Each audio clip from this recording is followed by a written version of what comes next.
Today I'd like to introduce you to the biome, and if you haven't heard of it yet, you will be hearing a lot about it in the future, because your health and the quality of your life depends on it.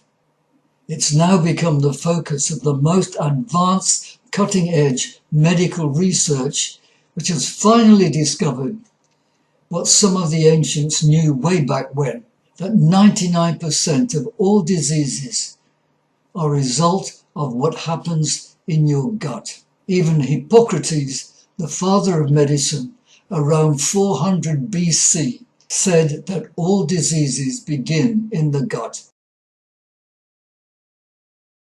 He probably didn't know why, but modern research has found that the gut houses billions of beneficial bacteria living in a very organized ecological system, rather like that of an Amazonian rainforest. The gut actually starts in the mouth and the tubes that carry the food down into the stomach. But what people generally think of as the gut is the stomach, the large intestine and the small intestine going down to the bowel. Now this whole region is filled with all kinds of flora and fauna. It's a real inner jungle, and it's known as the microbiome, an ecological community of friendly bacteria, fungal organisms, single-celled protozoa, viruses, and unfortunately some very unfriendly predator bacteria. We can call these guys the bad bugs. And there's a constant battle going on between the good guys and the bad bugs in an attempt to keep the environment healthy and you free from disease. You may blanch to realise that at any one time there are 20 to 40 species of bacteria living in your gut, plus 50 million species of fungi and 300,000 parasites, which makes 100 trillion of these micro critters, all working together to repair, fix and heal any problems in the host body, which is you, because it's their ecosystem and they want to survive because you are their world. And these bacteria are far more intelligent than the people who are destroying the ecosystem of this planet, which is gradually killing off all forms of life.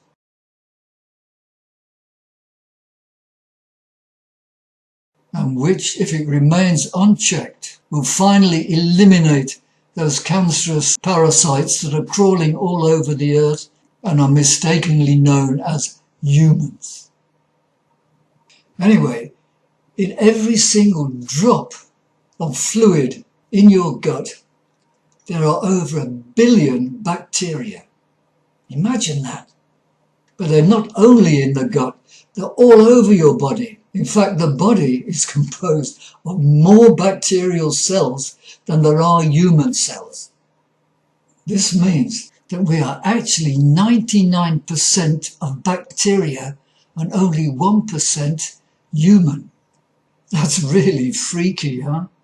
And the activity of these bacteria controls your brain chemistry, your hormones, your moods, your metabolism, and your capacity to absorb nutrients. That means they are in total control of your health.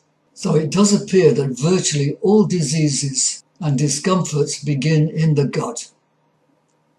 Things like anxiety, depression, eczema, autism, bipolar disorder, Alzheimer's, dementia, and even schizophrenia.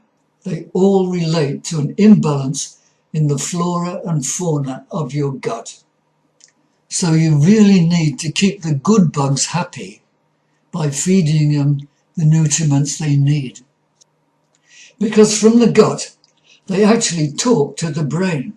There's a constant communication going on via the vagus nerve, which is like a spiral vine climbing up to the brain with roots spread out all over the intestinal system, monitoring its health and sending up information by what are called messenger molecules. And these continuously report from the gut bacteria to the brain and back again, either saying all's well with your world or things are not looking so good down here.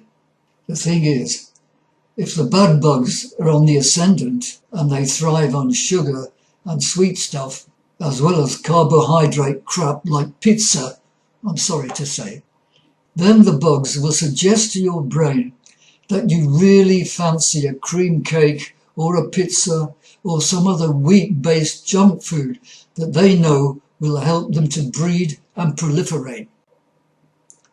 So when you start fancying some sweet stuff, know that your system is not in good shape and the bad bugs are in control of your mind.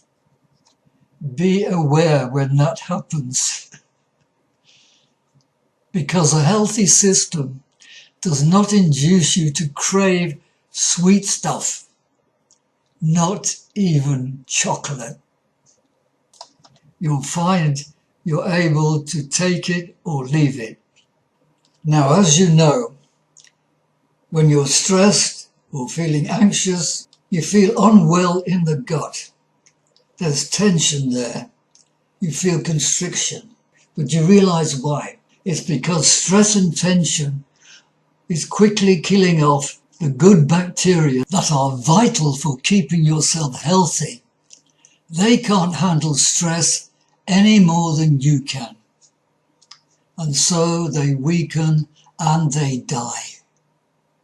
Even if you're eating the healthiest organic food possible, it won't help you in the least if you're killing off the beneficial bacteria by being stressed. And stress makes people reach out for comfort foods like crisps or cake or chocolate and the like, which is only making the situation worse and feeding the bad bugs even more.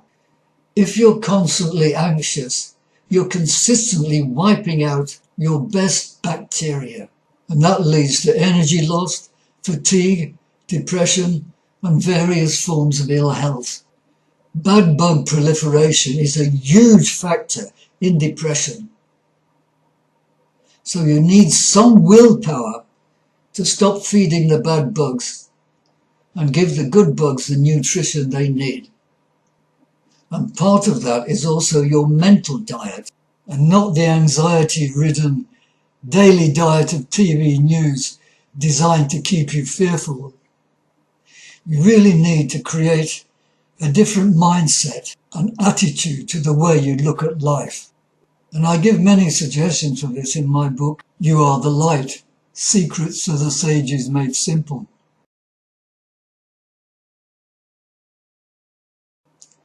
You might find reading it will help you reappraise your life, become calmer, and help your gut as a result.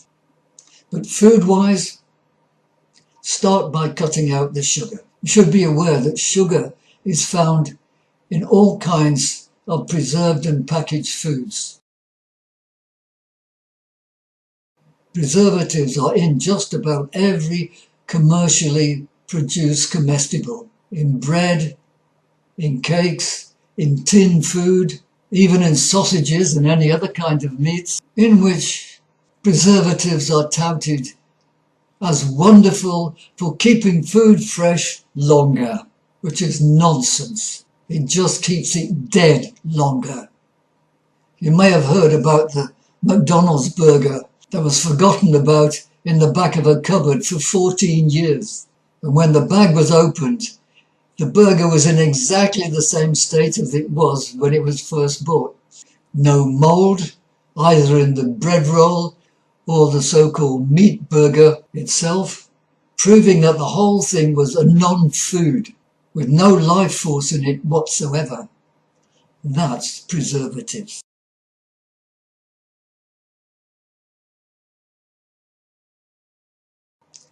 And preservatives make it impossible for the gut to break down anything that contains them. Anything the body doesn't recognize as real live food, it doesn't know what to do with it. So it gets pushed through the gut lining and gets stored in spare tires and buttocks as fat. So remember, everything that you buy off the supermarket shelves is laced with fat-making sugar and preservative. What the good bugs like are natural, fresh, organic fruits and vegetables, especially broccoli and other brassica leaves. And apparently they also thrive on sauerkraut and other similar fermented foods. So I encourage you to get these things into your diet right away if you're not already doing so. Anyway, that's enough to digest for now. And in a future video, I will enlarge on the dangers that antibiotics create for the health of your biome. Let me know if you found this helpful. Thank you.